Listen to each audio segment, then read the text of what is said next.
So start with what you have, whatever small it is, and keep learning along the way. So my time will be money. Hi guys, welcome to the season finale of Creator to Creator talk show, and today in the studios we are privileged to host the incredible Miss Aisha Ali.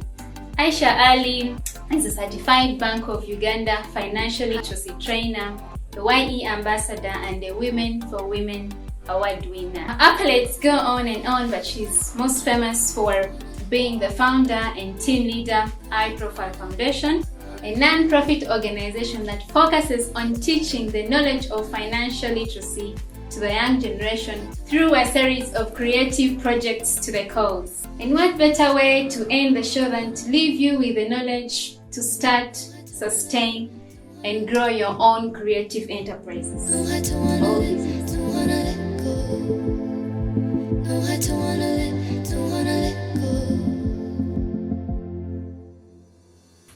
So Miss Aisha, you're welcome on the show. Thank you very much for having me. We are very glad to have you today. So if you're comfortable and feeling good, let's begin.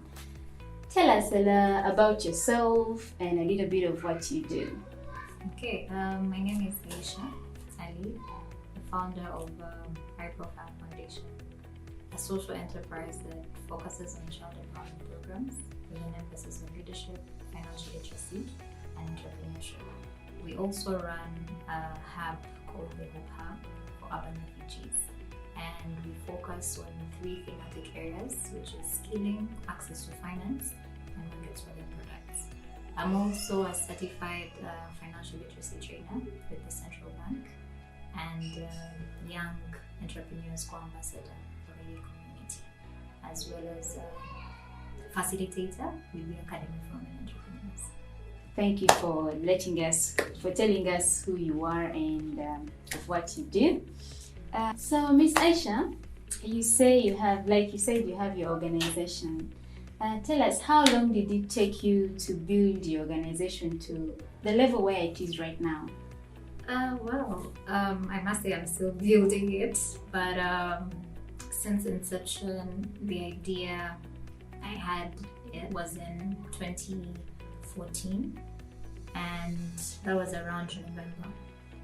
It's 2015 we kick-started, so I must say we're still a work in progress. We're still building, and each day that comes by we're learning, gathering more skills, and we're not yet at where we envision we want to be, so we're still building. So 5 years and counting. Thank you for that. It's quite some time. 5 years is a good number to say you're building something and you're still going, you're learning. So it's very good. So Miss Aisha, so many youth-led startups in Uganda, especially in the creative space, have a setback when they've started up their businesses or anything. What do you think is the problem, or what happens when someone has started something and then in the middle they give up? Well, I would say for any journey, there's always going to be setbacks, but it all starts with everybody's why. And a lot of people start things for different reasons and do not concretize their purpose or their why. So that's why definitely you find that they're either kind of confused of what their vision looks like, how long they want to proceed with this. So you find that from the get-go they are not really clear on their why, and the passion also attached to it is something else. So sometimes, for many of us, start things because we've seen somebody start it and it has become successful, and yet that's not the case. It always has to be more of what problem are you solving, or what is it that you want to add, or what impact you want to create. So generally it is defining our why, which kind of gives us a lot of setbacks, but also the access to mentorship, the access to different resources and like-minded entrepreneurs, or that space where people can share and learn from each other's mistakes and have each other's backs. So really for me, I think I'll close it up by saying we don't really define our why. Thank you for enlightening us about about that thing. So people out there wanting to start up a business or anything, please always remember, why are you starting this thing? Always go back to your drawing table before you say, I've given up on anything. So thank you for letting us know about that one. And then our next question is, when is the right time to really start a business? The right time would be now. I would say like anytime, because you'll keep procrastinating if you say that, I need to, put this in order, I need to do all these things. And before you know it, just imagine, at some point you are 10 years, right? And for now, I wouldn't ask you how old you are. 30. You're 30. Yeah. But just look at, if you were in a position to say that, I wish I could turn back time and become 10 years. But you see, that's not going to happen. So definitely, I think procrastinating or, taking long to make decisions. So there's really no perfect time. You may not have all the resources you need. You may not have, the right amount of office space. You may not have the right equipment, the right capital. So start with what you have, however small it is, and keep learning along the way. So my time would be right now. Wow, right now. So if I have an idea in my head, I should just... Yes, it's all about, getting the mistakes done, learning from the experiences to actually better yourself as a leader, as a business person. Because you're never going to, every expert was once a beginner, right? So take those small steps, make those mistakes, lose that little money, and keep building. And the resilience that you come off with the experiences that you've had will definitely lay your foundation strongly. Okay. Thank you for sharing. It's really interesting how you say it that now. I think I agree with you on that one. Yes, because time is never going to tell you that, I think you're now ready. Begin something. So people out there that really have something to start up, don't wait for someone to tell you, start. Don't wait for that inner voice or the third party or something to tell you it's the right time. If you have an idea and you think you can maintain it and you have a network of people that will help you along, please start that thing up and you'll be shocked how it catches up. So yeah, I agree. The time is now. Thank you. Yes. So now, let's say I've started, how do I grow this business?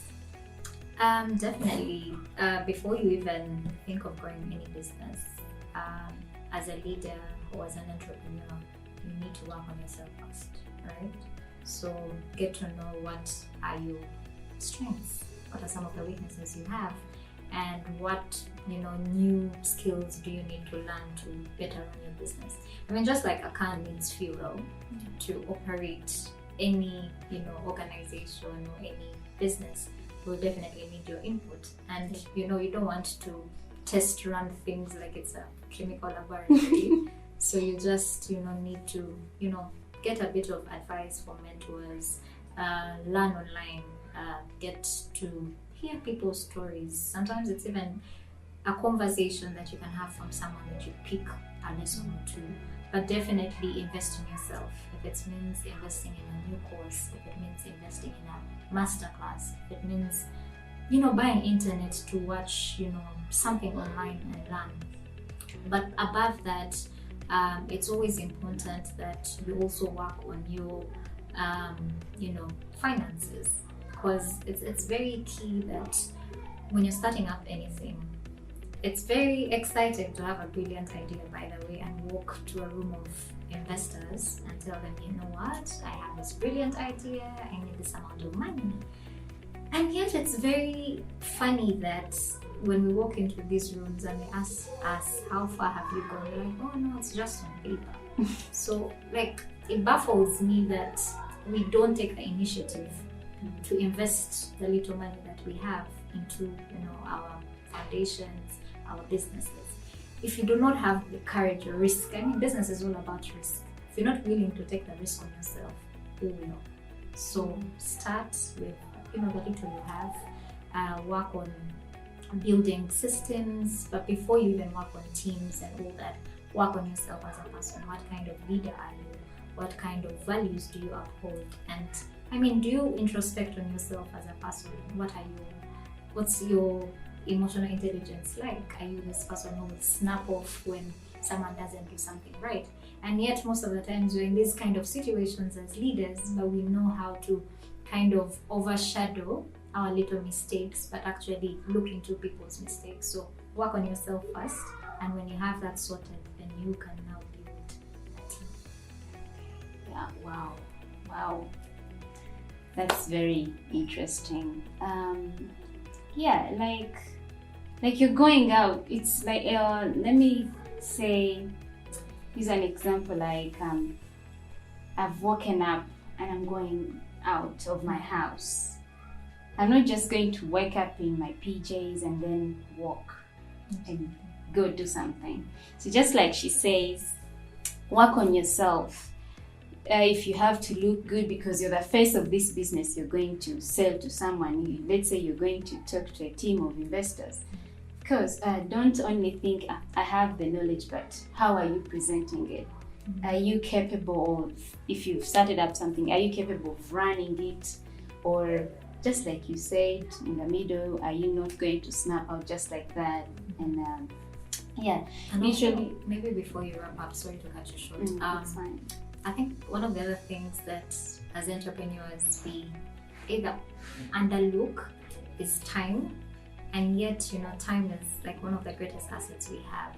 And most of the time, even as when you have tasks, you're like, oh, since it's my business or my organization, I'll do this tomorrow, and before you know it, it's like a year down the road and you've got nothing done. So I think my appeal to any entrepreneur starting up anything is time is not always on our side. I mean, sometimes I turned 26 recently and I'm just like so not excited to get into that 30 tier, but I'm just wishing that, okay, how can I go back to 20? But I can't. So the reality is like time goes by so fast, and if we don't utilize it so well, then we might find ourselves rotating in circles and saying, oh, the environment is not perfect. We'll keep getting excuses, but one thing we should keep in mind is those excuses will not act as extra time for us. Yes, so Miss Aisha, in my opinion, you're a great leader running